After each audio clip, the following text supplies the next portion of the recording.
నమస్కారం సామాన్యుడి న్యూస్ కి స్వాగతం. ఈనాటి వార్తా విశేషాలు. శాసనసభ డిప్యూటీ స్పీకర్ గా ఎన్నికైన రఘురామకృష్ణంరాజుని speaker Ayyanna Patrudu CM Chandrababu deputy CM Pawan Kalyan speaker స్థానంలో కూర్చోబెట్టారు.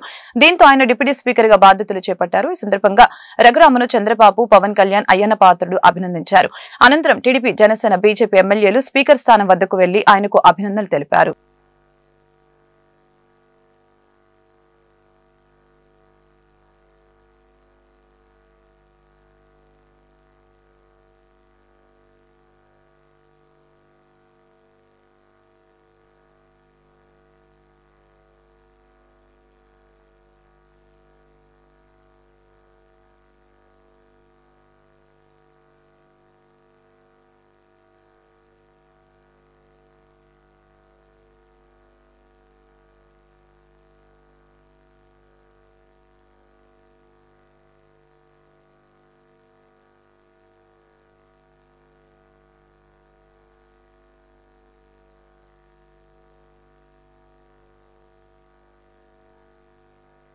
త్రిపుర సినిమాలో నాటు నాటు పాట ఎంత పాపులర్ అయిందో రచ్చబండ ప్రోగ్రాం రాజకీయాల్లో అంతే పాపులర్ అయిందని ముఖ్యమంత్రి చంద్రబాబు వ్యాఖ్యానించారు. డిప్యూటీ స్పీకర్ గా రఘురామకృష్ణంరాజు బాధ్యతలు చేపట్టిన తర్వాత సీఎం మాట్లాడారు. ఈ సందర్భంగా రఘురామకి సీఎం చంద్రబాబు మనస్ఫూర్తిగా అభినందనలు తెలియజేశారు. తెలుగు బిడ్డగా పంచకట్టులో వచ్చిన రఘురామ స్పీకర్ స్థానానికి నిండుతనం తీసుకువచ్చారని చంద్రబాబు కొనియాడారు.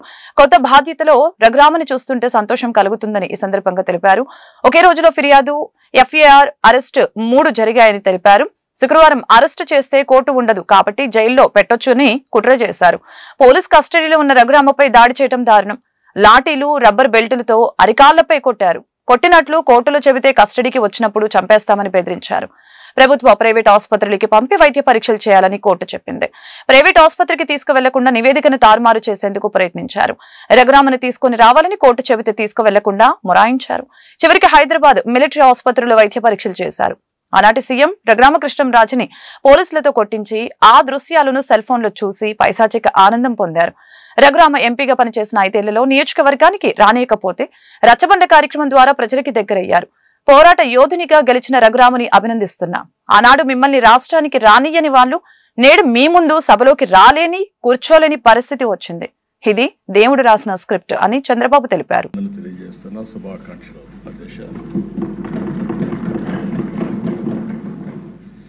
సినిమా రంగంలో ఇక్కడే మా మిత్రుడు పవన్ కళ్యాణ్ గారు ఉన్నారు. త్రిపుర ఎంత సంచలనం సృష్టించిందో నేటి రాజకీయాల్లో మీ చరిత్ర కూడా అంత సంచలనాన్ని సృష్టించిన దిశ. త్రిపుర సినిమాలో నాటు నాటు పాట ఎంత పాపులర్ అయిందో ఈ త్రిపుర రచ్చబండ కూడా అదే మరి పాపులర్ అయింది. దానికి ఒక చరిత్ర ఉంది. అలాంటి ఒక్కొక్కసారి జీవితంలో కొన్ని సమస్యలు వస్తాయి. ఆ సమస్యల్ని ధైర్యంగా ఎదుర్కోవడం చాలా ముఖ్యం. తిరిగి ఆ కుర్చీలో కూర్చుంటే నిండుగా కనపడుస్తున్నారు. అందరూ కూడా ఆఫ్గా కొత్త కనపడుస్తారు, కానీ మీరైతే ఆ కుర్చీకి ఒక నిండుత్వాన్ని ఇచ్చారు. పంచకట్టు కూడా తెలుగు బిడ్డ పంచకట్టుతో వచ్చారు. చాలా సంతోషం. మిమ్మల్ని చూసినప్పుడు, ముఖ్యంగా ఈ కొత్త బాధ్యతలో మిమ్మల్ని చూసినప్పుడు చాలా సంతోషం కలుగుతూ ఉంది. మీరు తప్పకుండా మంచిగా రాణించాలని మనస్ఫూర్తిగా ఆకాంక్షిస్తున్నా. ఇక్కడుండే మెంబర్స్కి అందరికి కూడా ఒకసారి ఆలోచిస్తే వారి ప్రస్తావన కూడా మే 14, 1962 కర్మ చాలా బలంగా ఉంటుందని AP deputy CM Pawan Kalyan తెలిపారు. ఇది రఘురామకృష్ణంరాజు విషయంలో కూడా నిజమైందని అన్నారు. నరసాపురం పార్లమెంటు నియోజకవర్గంలో మిమ్మల్ని అడుగు పెట్టనివ్వమని ఛాలెంజ్ చేసిన వాళ్లే ఈ రోజు మీ ముందు సభలో అడుగు పెట్టలేకపోయారని గుర్తు చేశారు. డిప్యూటీ స్పీకర్ గా ఏకగ్రీవంగా ఎన్నికైన రఘురామరాజుని పవన్ కళ్యాణ్ అభినందనలతో ముంచెత్తారు. ఆయన పోరాట పటిమను కొనియాడారు. ఉండి నియోజకవర్గం నుంచి 56,000 పైచిలుక ఓట్లతో గెలిచి మీరు అసెంబ్లీకి వచ్చారు. గత ప్రభుత్వం రాజకీయాలను నేరమయం చేసింది. నేరస్తులు అధికారంలోకి వస్తే ఏం జరుగుతుందో మొన్నటి వరకు చూసాం. గత ప్రభుత్వంలో అందరూ కూడా ఏదో ఒక రకంగా ఇబ్బందులు పడ్డారు. రాజకీయాల్లో నేరస్తులకి స్థానం ఉండకూడదు. దురదృష్టవశాత్తు 2019లో నేరస్తులు అధికారంలోకి వచ్చారని పవన్ తెలిపారు.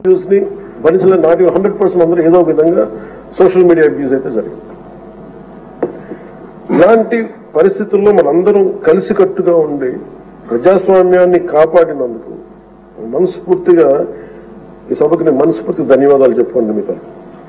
ఇది భవిష్యత్తులో మీరు ఈ పదవిని అలంకరించారు. మీకు ఆవేదన ఉంది, మీ కోపం ఉంది. రచ్చబండ కార్యక్రమం ద్వారా మీరు కూడా మాట్లాడాల్సిన అవసరం లేదు. యాక్చువల్లీ మీరు కూడా అలాంటి మీ దగ్గర మాటకి చాలా బలమైన పదులు ఉంటుంది. మీ మాటకి హాస్యం ఉంటుంది, గుడ్ సెన్స్ ఆఫ్ హ్యూమర్ ఉంటుంది మీ దగ్గర. కానీ రచ్చబండ అనే ఒక కార్యక్రమం మీరు ప్రారంభించాలి అంటే ఎంత విసిగిపోతే మీరు ప్రారంభిస్తారు, ఎంత నిస్సహాయత ఉంటే ప్రారంభిస్తారు. నేను చాలాసార్లు అనుకున్నాను, ఇంత అడ్డగోలుగా క్రిమినలైజేషన్ ఆఫ్ పాలిటిక్స్ జరిగితే ఎవరో రావాలని అనుకునేవాడిని. నేను ఎప్పుడు ఒకటే నమ్మాను, సైంటిఫిక్ మన Newton's third law, for every action there is an equal and opposite reaction అని. అలాగే కర్మ ఎవరిని వదలదు. మిమ్మల్ని ఎవరైతే మీకు అడుగు పెట్టనివ్వం, మీ నియోజకవర్గంలో మిమ్మల్ని అడుగు పెట్టనివ్వం, మిమ్మల్ని అడుగు పెట్టనివ్వం అని చెప్పి ఛాలెంజ్ చేసిన వాళ్ళు ఈరోజు అడుగు పెట్టలేకపోయారు. కర్మ అంత బలంగా ఉంటుంది. 56,777 ఓట్లతోటి దాదాపు 59.80% ఓట్ తోటి గెలిచి మీరు ఎమ్మెల్యేకి వచ్చారు ఉండి నియోజకవర్గం. ఈ రోజున వాళ్ళకి వైనాట్ 175 అలా అన్న మాటల దగ్గర నుంచి కానీ ఈ రోజున అడుగు పెట్టడానికి కూడా భయం ఉంది. మిమ్మల్ని ఎదుర్కోవాలంటే భయం. ఎందుకు మనం వ్యవస్థల్ని కాపాడాలి, ఎందుకు రూల్స్ పాటించాలి అంటే మనిషి అధికారం మదనెక్కి అహంకారంతో ఉంటే ప్రకృతిలో ఏమీ జరగదు, ఏమి అనుకోవడానికి లేదు. దానికి నిదర్శనమే సభ, దానికి నిదర్శనమే మిమ్మల్ని ఇంత హింసించి మీరు డిప్యూటీ స్పీకర్గా 14 ఏళ్ళు సుదీర్ఘమైన అనుభవం ఉండి ఒక నవ నిర్మాణాన్ని సైబరాబాద్ లాంటి ఒక కొత్త నిర్మాణాన్ని సిటీని నిర్మించిన ఒక అనుభవజ్ఞులు ఆయన ఇబ్బందులు పాలు చేసి జైల్లో పెట్టి నలిపి, నాకు చాలా భయం ఉండింది. మిమ్మల్ని అరెస్ట్ చేసినప్పుడు మీరు ఎట్లా వస్తారో బయటకు, అంత భయం ఎలా ఉండిందో. గౌరవ ముఖ్యమంత్రి గారిని ఆ రోజున అరెస్ట్ చేసినప్పుడు నాకు చాలా ఆవేదన ఉండింది. ఏం జరుగుతుందో లోపల, ఏం చేస్తారు. ఒక ఎంపీగా మిమ్మల్ని ఇలా చేయగలిగినప్పుడు ఆయన కూర్చోబెట్టి రాష్ట్రంలో ఏమేం చేస్తారన్నది నిజంగా ఆవేదన. అది ఆ రోజు తగులుగా నాకు అనిపించింది. ఈ రోజున అందరం బయటకు వచ్చి నిలబడ్డాం. దేనికి? ఒక చంద్రబాబు గారి కోసం. గతంలో శాసనసభ సాక్షిగా తన తల్లిని వైసీపీ సభ్యులు అవమానించారని మంత్రి నారా లోకేష్ గుర్తు చేశారు. రాష్ట్ర బడ్జెట్ సమావేశాల 3వ రోజు ఆయన శాసన మండలిలో మాట్లాడారు. సీఎం చంద్రబాబును ఉద్దేశించి వైసీపీ సభ్యులు చేసిన వ్యాఖ్యలపై లోకేష్ తీవ్ర ఆగ్రహం వ్యక్తం చేశారు. ప్రతిపక్షంలో ఉన్నప్పుడు కూడా చంద్రబాబు సభకి వచ్చారు, సింహంలో సింగిల్ గా నిలబడ్డారు. శాసనసభ సాక్షిగా నా తల్లిని అవమానించిన తర్వాతే ఆవేదనతో ఆయన ప్రతిజ్ఞ చేసి వెళ్లిపోయారు. టీడీపీ నేతలపై మళ్లీ ఇవాళ అసభ్యకర పోస్టులు చేస్తున్నారు. మాట్లాడాలనుకుంటే మేము మాట్లాడగలం. ఏనాడు జగన్ కుటుంబం గురించి ఒక్క మాట కూడా మాట్లాడలేదని ఈ సందర్భంగా తెలిపారు. తన తల్లిని అవమానించిన వారికి ఎన్నికల్లో టికెట్లు ఎలా ఇచ్చారు అని లోకేష్ నిలదీశారు. తల్లిని అవమానించారు. ఈ రోజు మీరు కావాలని పోస్టులు కూడా అక్కడ పెడుతున్నారు. మా తల్లిని అవమానించారు. ఆ రోజు మీకు గుర్తురాదా? ఎన్ని ఎక్కడ అవమానించలేదు సార్, ఎక్కడ అవమానించలేదు. మీరు ఎట్లా మాట్లాడారో. మీరు ఉన్నారా హౌస్ లో? ఆ రోజు కూర్చోండి. మా తల్లిని అవమానించారు. అక్కడ ఉన్నారా హౌస్ లో? షర్మిల గారిని అవమానిస్తారు, విజయలక్ష్మి గారిని అవమానిస్తారు, మా తల్లిని అవమానిస్తారా? ఏం గుర్తురాదా మీకు? అదే ఒక్క నిమిషం నేను కూడా మాట్లాడవచ్చు. గుర్తుపెట్టుకోండి, ఒక్క నిమిషం నేను కూడా మాట్లాడతాను. సాక్షిగా మా తల్లిని అవమానిస్తే కూర్చోమంటారా? చంద్రబాబు నాయుడు గారు ప్రతిరోజు హౌస్కి వచ్చారు, ప్రతిరోజు హౌస్ నిలబడ్డాడు, సింగిల్ గా నిలబడ్డాడు. సింహంగా గుర్తుపెట్టుకో, సింగిల్ గా నిలబడ్డాడు, పోరాడారు. ఆ రోజు మా తల్లిని అవమానించారు కనుకనే బాధ తట్టుకోలేక సభ బైకాట్ చేసి బయటకు వెళ్ళారు. కానీ ఎమ్మెల్యేలు ఉన్నారు ఇక్కడ. నిమ్మల రామారెడ్డి గారు వెళ్ళారు, స్వామి గారు ఉన్నారు, ఇతర గొట్టుపాటి రవి గారు వెళ్ళారు, అది మాకున్న చిత్తశుద్ధి అండి. ఈరోజు మీ ఎమ్మెల్యేలు ఎందుకు రావట్లేదని అడుగుతున్నా. 10 మంది జగన్మోహన్ రెడ్డి గారు కాకుండా 10 మంది ఉన్నారు, రాలేదు. మాట్లాడతాం మేము మనుషులు కాదా? సొంత తల్లి అవమానించారు సార్ ఆ రోజు. మాడుకున్న కూర్చోమంటారు అయితే తెలియకుండా ఏదంటే అది మాడితే ఎట్లా అధ్యక్ష? ఎందుకు ఆ రోజు బైకౌట్ చేస్తారో మాకు తెలుసు. నేను అక్కడే కూర్చోండి. 57 జాతీయ గ్రంథాలయ వారోత్సవాలు గుంటూరులో జరుపుకుంటున్నామని జిల్లా గ్రంథాలయ సంస్థ కార్యదర్శి సుబ్బరత్నమ్మ తెలిపారు. అనండలపేటలోని ఉమ్మడి గుంటూరు జిల్లా గ్రంథాలయ సంస్థలో డీఓ రేణుక జాతీయ వారోత్సవాల ముఖ్య అతిథిగా హాజరై ప్రారంభించడం జరిగింది. సందర్భంగా డీఓ రేణుక మరియు కార్యదర్శి సుబ్బరత్నమ్మ మీడియాతో మాట్లాడారు. విద్యార్థులు సెల్ ఫోన్లకు అలవాటు పడి పుస్తకాలు చదవటం మానేస్తున్నారని తెలిపారు. పుస్తక పఠన ద్వారా పిల్లల్లో విజ్ఞానం పెరుగుతుందని ఈ సందర్భంగా తెలియజేశారు. గ్రంథాలయంలో 51,000 పుస్తకాలు ప్రజలకు అందుబాటులో ఉన్నాయని తెలియజేశారు. సుబ్బరత్నమ్మ ఈ సందర్భంగా మాట్లాడుతూ నవంబర్ 20వ తేదీ వరకు జరిగే ఈ వారోత్సవాలలో ప్రతిరోజు మహిళలకి, పాఠశాల విద్యార్థులకి పలు రకాల పోటీలు నిర్వహించి చివరి రోజున బహుమతులు అందజేస్తామని తెలిపారు. కార్యక్రమంలో Kanna master, DO BV Nagasai Kumar, managing trustee Gollapalli Subbarao విద్యార్థులు పాల్గొన్నారు. ఇవాళ నవంబర్ 14న బాలల దినోత్సవం ఉంది. ఈ బాలల దినోత్సవం రోజే మనకి లైబ్రరీ వీక్ సెలబ్రేషన్స్ అంటాము, గ్రంథాలయ సంస్థ వారోత్సవాలని. వాటిని మనం ఈ రోజు నుంచి మొదలుకొని 20వ తారీఖు వరకు వారం రోజుల పాటు ఇక్కడ నిర్వహించడం జరుగుతుంది. ఈ సందర్భంగా పిల్లలందరికీ కూడా పోటీలు పెట్టి అన్ని రకాలుగా అంటే వక్తృత్వ పోటీలు, వ్యాస రచన పోటీలు, క్విజ్ పోటీలు, అలాగే కవి సమ్మేళనాలు, ఇలాంటివన్నీ చర్చాగోష్ఠులు అంటే డిబేట్ లాంటివన్నీ కూడా నిర్వహించి పిల్లలకు ముఖ్యంగా ఈ లైబ్రరీ వీక్ సెలబ్రేషన్స్ యొక్క ముఖ్య ఉద్దేశం ఏంటంటే వాళ్ళలో పఠనాశక్తిని పెంపొందించి వాళ్ళకి అంటే ఈ విజ్ఞాన భాండాగారాలు వాళ్ళందరికీ కూడా యాక్సెసిబుల్గా ఉన్నాయి, వీళ్ళందరికీ అందుబాటులో ఉన్నాయి. ముఖ్యంగా ఈ డిజిటల్ యుగంలో చాలామంది పిల్లలు గ్యాడ్జెట్లు వాటికి అలవాటు పడి ముఖ్యంగా బుక్స్ చదవడం అనేది మానేస్తారు ఆల్మోస్ట్. సో దీని ద్వారా మనము ఈ వారోత్సవాల ద్వారా పిల్లలకి బుక్స్ చదువుకునే విధంగా ఎంకరేజ్ చేయడం అనేది ప్రధాన లక్ష్యం. ఈ దిశగా మనకి వారం అంతా కూడా ప్రోగ్రామ్స్ అన్నీ ఉన్నాయి. ఇవంతా అన్ని స్కూల్స్కి కూడా కమ్యూనికేట్ చేసి ఇవాళ మొదటి రోజు చిత్రలేఖన పోటీలు నిర్వహిస్తున్నాము. వీటికి కొంచెం తక్కువ పార్టిసిపేషన్ ఉందనిపించింది. దీన్ని మరింత అన్ని స్కూల్స్కి కూడా తెలియజేసి రేపటి నుంచి 20వ తారీఖు వరకు జరిగే సెలబ్రేషన్స్ అంతా పిల్లలు పెద్ద ఎత్తున పాల్గొనే విధంగా వారందరికీ కూడా రీడింగ్ పట్ల మనం మంచి రీడర్స్గా వాళ్ళని తయారు చేయగలిగితే వాళ్ళ జీవితంలో ఎంతో పైకి దిగుతారన్న ఎటువంటి అతిశయోక్తి లేదు. సో గొప్ప వారందరూ కూడా మంచి బాగా చదువుకున్న విస్తృతంగా చదివిన వారు మాత్రమే గొప్ప స్థాయిలో ఎదగలుగుతారు. కాబట్టి రీడింగ్ హ్యాబిట్ని ఇన్కల్కేట్ చేసే విధంగా మేము కూడా గవర్నమెంట్లో మా ప్రభుత్వ పాఠశాలలో కానీ అందరం వీల్ ఆఫ్ రీడింగ్ అనే ప్రోగ్రామ్ కూడా మేము ఇంప్లిమెంట్ చేస్తున్నాము. దీన్ని మరింత ఎఫెక్టివ్గా కూడా ఇంప్లిమెంట్ చేయడానికి మేము చర్యలు తీసుకుంటాము. ఈ సందర్భంగా ముఖ్యంగా బాల దినోత్సవాన్ని పురస్కరించుకొని ఇక్కడ హాజరైన పిల్లలందరికీ, జిల్లాలో ఉన్న విద్యార్థులందరికీ కూడా చిల్డ్రన్స్ డే సెలబ్రేషన్స్ తెలియజేస్తాం. హౌసింగ్ బోర్డు కాలనీలోని శ్రీ విద్య హై స్కూల్లో చిల్డ్రన్స్ డే వేడుకలు ఘనంగా జరిగే కార్యక్రమానికి ప్రత్యూష సుబ్బారావు ముఖ్య అతిథులుగా హాజరై ప్రారంభించారు. ఈ సందర్భంగా మోటివేటర్ సుబ్బారావు మాట్లాడుతూ చిన్నప్పటి నుంచి పిల్లల్లో దాగి ఉన్న సృజనాత్మకతను వెలికి తీసేందుకు తల్లిదండ్రులతో పాటు ఉపాధ్యాయులు కృషి చేయాలని సందర్భంగా తెలిపారు. బాలల దినోత్సవం సందర్భంగా స్టూడెంట్స్ కి నిర్వహించిన పోటీలో విజయం సాధించిన వారికి బహుమతులు అందజేశారు. చిన్నారుల కల్చరల్ ఈవెంట్స్ ఆకట్టుకున్నాయి. కార్యక్రమంలో ప్రిన్సిపల్ విజయలక్ష్మి, ఉపాధ్యాయులు, విద్యార్థులు, తల్లిదండ్రులు పాల్గొన్నారు.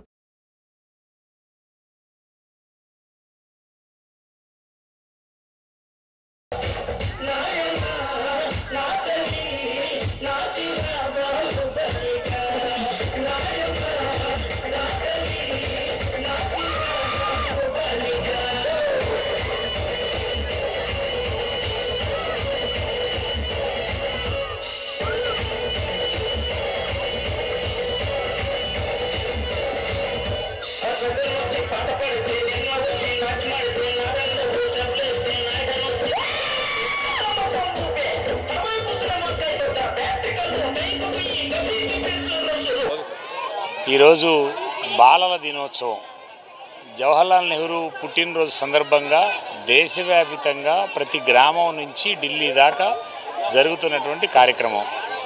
బాలల్లో శక్తివంతమైన ఆలోచనలు నింపటం కోసం వాళ్ళలో ఉన్న వ్యక్తిత్వాన్ని రూపొందించి, మంచి వ్యక్తిత్వాన్ని రూపొందించి తద్వారా సమాజానికి పనికొచ్చేటువంటి మంచి పిల్లల్ని తయారు చేయాలనేటువంటి ఆలోచనతో శ్రీ విద్యా స్కూల్లో ఇవాళ పిల్లలకు సంబంధించిన బాలోత్సవ కార్యక్రమాలను జరుపుతూ ఉన్నారు. పిల్లల్లో అనంతమైనటువంటి శక్తి ఉంటుంది. వాళ్ళకున్న అనంతమైన శక్తిని వెలికితీసి వాళ్ళ లక్ష్యాన్ని ఏర్పరిచి తద్వారా ఒక మంచి వ్యక్తులుగా, నైతికత ఉన్న పిల్లలుగా, ఏకాగ్రత ఉన్న పిల్లలుగా, జ్ఞానాన్ని వచ్చేటువంటి పిల్లలుగా, విలువలతో కూడిన పిల్లలుగా, జీవన నైపుణ్యాలు ఇచ్చేటువంటి పిల్లలుగా తయారు చేయాల్సినటువంటి అవసరం ఉంది. ఇవాళ ఈ బాలల దినోత్సవం సందర్భంగా ప్రతి తల్లి తండ్రి ఖచ్చితంగా వాళ్ళ పిల్లల్ని ఆ పద్ధతుల్లో ఆలోచిస్తారని కోరుకుంటూ ఈ కార్యక్రమాన్ని నిర్వహించినటువంటి శ్రీ విద్యా స్కూల్ వాళ్ళకి మరొకసారి ధన్యవాదాలు తెలియజేస్తూ ముగిస్తాం. శ్రీ విద్యా హై స్కూల్లో బాలల దినోత్సవాన్ని పురస్కరించుకొని గత 20 రోజులుగా క్రీడోత్సవాలు జరుపుతున్నాము. దగ్గర 52 అంశాల్లో కాంపిటీషన్స్ కండక్ట్ చేస్తున్నాము. స్పోర్ట్స్ కానీ, గేమ్స్ కానీ, కల్చరల్స్ కానీ, ఫ్యాన్సీ డ్రెస్ కానీ, ఇలా రకరకాల అంశాల్లో పిల్లల్లో ఉన్నటువంటి ప్రతిభను వెలికితీసి వాళ్ళకి ప్రైజెస్ ఇవ్వడం జరిగింది. సో ఈ బాలల దినోత్సవం సందర్భంగా పేరెంట్స్ అందరూ కూడా ఇక్కడ వాళ్ళ పిల్లల యొక్క ప్రతిభా పాఠవాలను తెలుసుకోవడానికి ఇంతమంది గ్యాదర్ అవ్వడం చాలా ఆనందంగా ఉంది. ప్రతి సంవత్సరము పిల్లల్ని ఒక్క విద్యలోనే కాకుండా వాళ్ళలో ఉన్నటువంటి అంతర్ముఖంగా ఉన్నటువంటి అన్ని నైపుణ్యాలను వెలికితీసి సాంస్కృతిక కార్యక్రమాలు కానివ్వండి, సాంప్రదాయాలు కానివ్వండి, అన్ని అంశాలని పిల్లలకి అందించే విధంగా వాళ్ళని సర్వతోముఖంగా అభివృద్ధి జరిగేలాగా. వరల్డ్ డయాబెటిక్ దినోత్సవం సందర్భంగా జీఎంసీ పారిశుద్ధ్య కార్మికులకి ఉచిత వైద్య పరీక్షల శిబిరం గుంటూరులో జరిగింది. నగరపాలక సంస్థ సిటీ డయాబెటీస్ ఫెడరేషన్ సిబ్బందికి ఉచిత వైద్య శిబిరం నిర్వహించారు. కార్యక్రమానికి గుంటూరు నగర కమిషనర్ పులి శ్రీనివాసులు హాస్డే ప్రారంభించడం జరిగింది. గుంటూరు నగర కమిషనర్ పులి శ్రీనివాసులు మాట్లాడుతూ జీవితంలో పారిశుద్ధ్య కార్మికులు ఎంతో బిజీగా ఉంటూ తమ ఆరోగ్యం పట్ల నిర్లక్ష్యం వహిస్తుంటారని గుంటూరు నగర కమిషనర్ పులి శ్రీనివాసులు తెలియజేశారు. వివిధ ప్రైవేట్ ఆసుపత్రుల వైద్యులు సిబ్బంది పాల్గొని నగరపాలక సంస్థ ఉద్యోగులకి వైద్య పరీక్షలు చేశారు. అవసరమైన వారికి ఉచితంగా మందులు కూడా అందజేశారు. కార్పొరేషన్ సిబ్బంది ఆరోగ్యం కోసం నిరంతరం వైద్య శిబిరాలు కొనసాగిస్తామని కమిషనర్ వెల్లడించడం జరిగింది. ఈ అవకాశాన్ని ప్రతి ఒక్కరు వినియోగించుకొని తమ ఆరోగ్యాన్ని కాపాడుకోవాలని కోరారు. కార్యక్రమంలో doctor C Padmavathi, Edara Srinivasarao, Sheikh Ajmeet, corporation అధికారులు పాల్గొన్నారు. గుంటూరు నగరపాలక సంస్థ పరిధిలో ఈరోజు వరల్డ్ డయాబెటీస్ డే. ఈ సందర్భంగా గుంటూరులో ఉన్నటువంటి డాక్టర్ పద్మావతి గారి యొక్క నేతృత్వంలో, కృష్ణమూర్తి గారు, వీరందరి చొరవతోటి సిటీ డయాబెటిక్ ఫెడరేషన్ యొక్క ఆధ్వర్యంలో ఇక్కడ మన జిఎంసీ ప్రెమిసెస్లో డయాబెటీస్ అండ్ బీపీ దీనికి సంబంధించినటువంటి స్క్రీనింగ్ టెస్ట్ కండక్ట్ చేయడానికి ఇక్కడ ఏర్పాటు చేయడం జరిగింది. దీనిలో పబ్లికే కాకుండా మరి ఈరోజు మధ్యాహ్నం నుంచి మనము ఎక్స్క్లూజివ్లీ శానిటేషన్ వర్కర్స్కి ఒక గ్రీవెన్స్ డే కండక్ట్ చేస్తున్నాం. సో వాళ్ళు కూడా వస్తారు ఇక్కడికి. మీ అందరూ తెలుసు, శానిటేషన్కి సంబంధించినటువంటి వర్కర్స్ అందరూ కూడా మరి ఎర్లీ మార్నింగ్ ఎవరు లేవకుండా ముందు వాళ్ళే వెళ్ళిపోయి మరి శానిటేషన్ సంబంధించిన వర్క్స్ చేసుకుంటూ తర్వాత ఈవినింగ్ టైంలో చేసుకుంటూ చాలా బిజీగా ఉండేటటువంటి లైఫ్లో ఉంటారు వాళ్ళు. పర్టికులర్గా వాళ్ళు వెళ్ళి హాస్పిటల్స్కి వెళ్ళి వాళ్ళకి బీపీ ఉందా, షుగర్ ఉందా చేయించుకోలేని పరిస్థితులు కూడా ఉంటారు. అందుకని ఈ అవకాశాన్ని ఈరోజు ఉపయోగించుకుంటున్నారు వాళ్ళు. అదే మాదిరిగా మేము గత 3 నెలల నుంచి కూడా శానిటేషన్ సిబ్బందికి ప్రత్యేకంగా హెల్త్ క్యాంప్స్ కొన్ని కండక్ట్ చేయడం జరిగింది.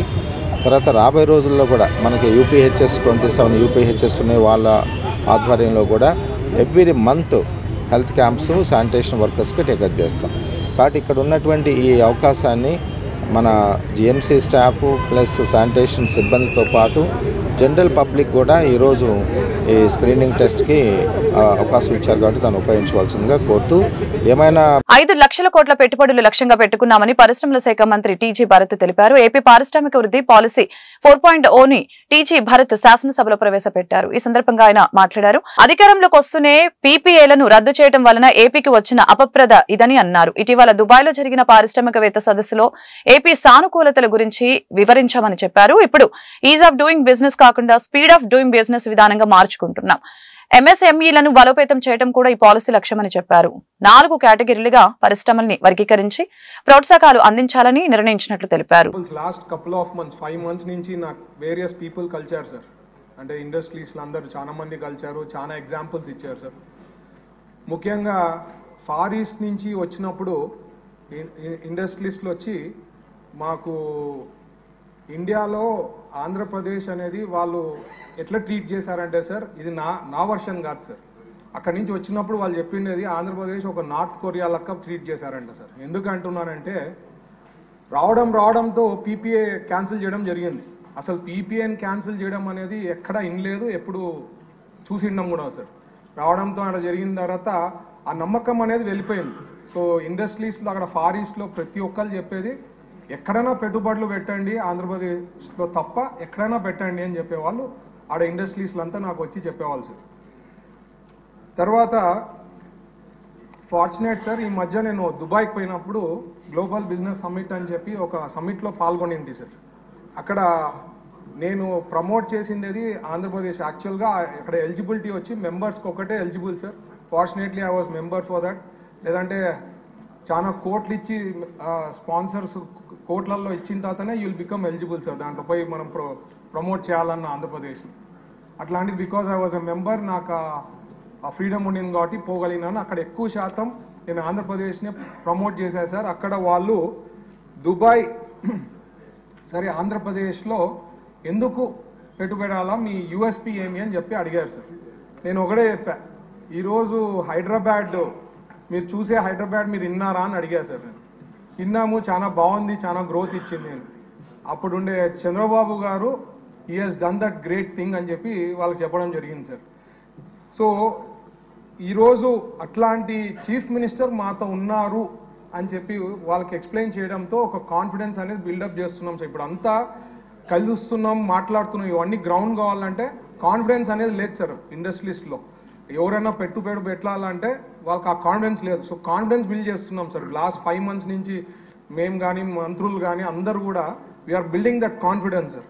ఇప్పుడు స్టేజ్ హ్యాస్ కమ్. ఈ పాలసీ అనేది మన ఇండస్ట్రియల్ పాలసీ అనేది ద బెస్ట్ ఇండస్ట్రియల్ పాలసీ ఉండాలని చెప్పి చంద్రబాబు గారు 4.0 వర్షన్ కింద 4.0 వర్షన్ కూడా there is a reason sir. ఏదైనా ఇంకా బెటర్గా ఎవరన్నా చెప్పి అడ్వైజర్స్ ఇస్తే 4.1 4.2 తీసుకోపోతాం. First letters create this mother policy అని చెప్పి చెప్పడం జరిగింది. సో ఆ ఇండస్ట్రియల్ పాలసీని మనం లాంచ్ చేయడం జరిగింది సార్. బ్లేడ్ బ్యాచ్, గంజాయి బ్యాచ్లపై ఉక్కుపాదం మోపుతామని విజయవాడ సిపి రాజశేఖర్ బాబు స్పష్టం చేశారు. విజయవాడలో ఏర్పాటు చేసిన మీడియా సమావేశంలో ఆయన మాట్లాడారు. 10 కోట్ల విలువైన స్థలం కొల్లగొట్టేందుకు వైసీపీ నేత ఫైబర్ నెట్ కార్పొరేషన్ మాజీ చైర్మన్ గౌతమ్ రెడ్డి కిరాయి హత్యకు పథకం వేసినట్లు ఈ సందర్భంగా తెలిపారు. గౌతమ్ రెడ్డిపై హత్యతో సహా 43 కేసులు నమోదైనట్లు తెలియజేశారు. అతడిపై గతంలో రౌడీ షీట్ నమోదైందని అన్నారు. అయితే అది ఎందుకు మూసివేశారో పరిశీలిస్తామని చెప్పారు. గౌతమ్ రెడ్డిపై నమోదైన కేసులన్నిటిపైన విచారణ చేస్తామని అన్నారు.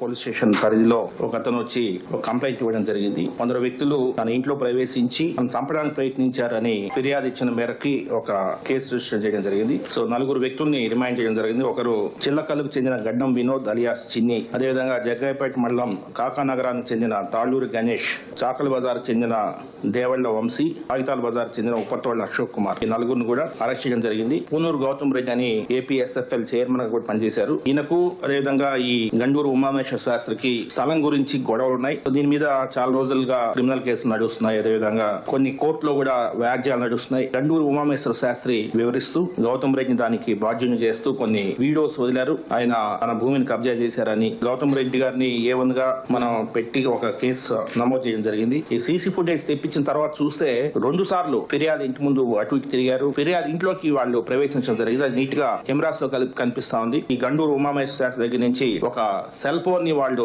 తస్కరించడం జరిగింది. సెల్ ఫోన్ నుంచి ఒక 7 times ఒక వ్యక్తికి కాల్ చేయడం జరిగింది. ఇతను సెల్ ఫోన్ పోయిన విషయం కూడా మనము క్రైమ్ లో పొందుపరిచాం. సో కొంత మనీ ఇచ్చి హత్యాయత్నమా లేదంటే అనేది కరెక్ట్ గా రావట్లేదు. మొత్తం మీద ఇతను కాలు చేయి తీసేయమని చెప్పినట్టు వాళ్ళు చెప్తున్నారు. ఈ 4 నిన్న నైట్ అరెస్ట్ చేయడం జరిగింది. ఒక 5 మంది ఇంకా పరారీలో ఉన్నారు. వారి గురించి ప్రత్యేక బృందాలని ఏర్పాటు చేయడం జరిగింది. చట్ట వ్యతిరేక కార్యకలాపాలు ఎటువంటి పరిస్థితుల్లో అనుమతించబోము. రౌడీలు ఇష్టారాజ్యంగా చేస్తా ఉంటే ఊరుకునే ప్రసక్తి లేదు. అదేవిధంగా బ్లేడ్ బ్యాచ్లు కావచ్చు, గంజాయి బ్యాచ్ల మీద కావచ్చు చాలా కఠినంగా ముందుకు పోతున్నాము. చాలా మంది అరెస్ట్ చేస్తున్నాము.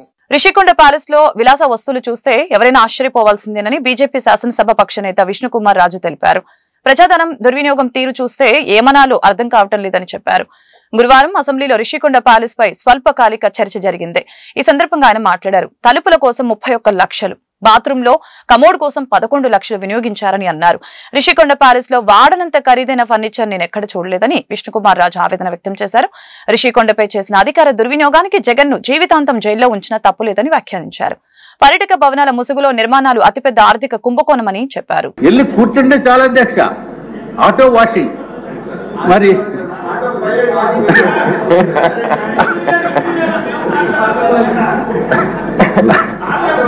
అదే మనం చేతులు వాడుకోవాల్సిన అవసరం లేదు, లేకపోతే నాప్కిన్స్ వాడవలసిన అవసరం లేదు, టిష్యూ పేపర్ వాడవలసిన అవసరం లేదు. అంత ఆటోమేటిక్ అధ్యక్ష, అంత ఆటోమేటిక్. అధ్యక్ష, మరి సభ్యులు ఏమన్నా అటువంటి automatic auto washing system, washing అంటే తమకు తెలుసు కదా అధ్యక్ష, క్లాజెట్ మీద కూర్చున్న తర్వాత, నేనేదో కార్లు వాషింగ్ చూశాను కానీ ఇక్కడ కూర్చున్నప్పుడు వాషింగ్ సిస్టమ్ చూడలేదు అధ్యక్ష. మరి ఎవరన్నా చూసారేమో, లేకపోతే ఎవరన్నా ఆ అనుభవం ఉందేమో నాకు తెలియదు అధ్యక్ష. అమ్మో, మా మంత్రి గారికి తెలుసు అధ్యక్ష. ఎనీవే అధ్యక్ష, తర్వాత అధ్యక్ష స్నానం చేసేటప్పుడు ఈ షవర్ మిక్సింగ్ ఒకటి చేయాలి అధ్యక్ష. అది ప్లెయిన్ షవర్ కాకుండా hot water, cold water, 3-way mixing shower ఒకటి ఉంటుంది అధ్యక్ష. దాని ఖరీదు 4,27,317 అధ్యక్ష. అధ్యక్ష, ఒక షవర్ ఖరీదు 4,27,317 రూపాయలు అధ్యక్ష. ఎవరన్నా ఇంట్లోకి వచ్చినప్పుడు మెయిన్ డోర్లో నుంచి వస్తారు కాబట్టి ఆ డోర్ కూడా కొంచెం బాగుండాలని, డోర్ అంటే పెద్ద వెడల్పేం కాదు అధ్యక్ష, ఓన్లీ 3 meters by 3.3 meters. దానికి ఆ డోర్ ఖరీదు అధ్యక్ష, మామూలుగా చిన్నవాళ్ళు వచ్చి డోర్ ఖరీదు 15,48,798. అటువంటి 4 డోర్లు ఒక బిల్డింగ్ లో పెట్టారు అధ్యక్ష. అది కాకుండా మామూలుగా 4.8 meters by 3.3 meters డోరు, దాని ఖరీదు అధ్యక్ష 24,78,171 రూపాయలు అధ్యక్ష. మరి ఒట్టి డోర్ ఒకటే కాకుండా మరి జగన్మోహన్ రెడ్డి గారు ఆయన ఇంటికి కూడా మొన్న వెళ్ళి చూశాను అధ్యక్ష. అంటే బయట నుంచి, రోడ్డు నుంచి మొత్తం అంతా పెద్ద బ్యారికేడ్ లా కట్టిస్తుంది అధ్యక్ష. మరి ఈ డోర్ కూడా గ్రిల్ ఉండాలి కాబట్టి గ్రిల్ ఖరీదు ఎంత అంటే అధ్యక్ష 12,76,235 రూపాయలు అధ్యక్ష. అధ్యక్ష, ఈ డోర్ మొత్తానికి ఖరీదు చూస్తే ఒక మెయిన్ డోరు, దానికి సంబంధించిన గ్రిల్లు చూస్తే అధ్యక్ష 37,54,306 రూపాయలు అధ్యక్ష. అధ్యక్ష, సరే ఇంకా డోర్లు ఇవన్నీ చాలా ఉన్నాయి చెప్తే, మరి రేపు మళ్ళీ మీరు టైం ఇస్తామంటున్నారు కాబట్టి అధ్యక్ష, ఫ్లోరింగ్ గురించి ఒకటి చెప్తాను అధ్యక్ష. మార్బుల్ ఫ్లోరింగ్, అందరూ వినండి సార్, మార్బుల్ ఫ్లోరింగ్ 37,706 రూపాయలు స్క్వేర్ మీటర్ అధ్యక్ష. ఈ వార్తలు ఇంతటితో సమాప్తం. మరొక బులెటిన్ మళ్ళీ కలుద్దాం. నమస్కారం.